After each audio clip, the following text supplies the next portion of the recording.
జై భారత్.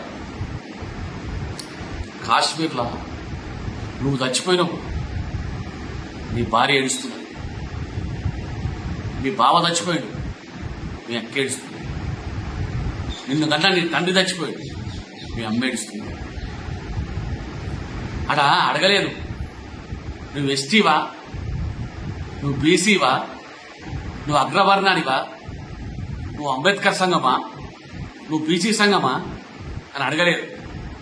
హిందువైతే చెక్కి వేసి చెడ్డిప్పి చంపారు.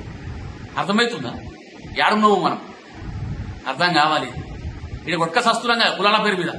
మేము రెడ్డిలం, మేము మునూరు కాపులం, మేము షాలోళ్ళం, మేము గౌళ్ళోళ్ళం, మేము గుండ్లోళ్ళం, మేము యాదవులం.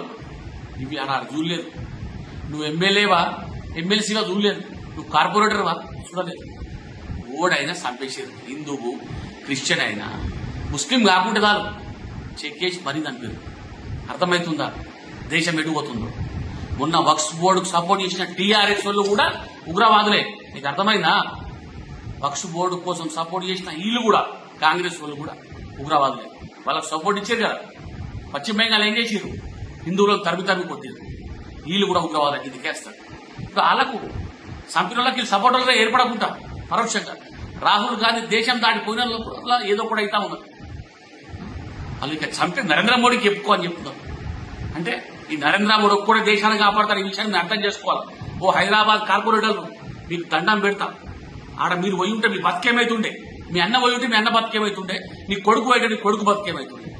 అదొకటి ఆలోచించుకోరు. దేశం కోసం పనిచేయరు, కులాల మతాలు పనిచేయరు.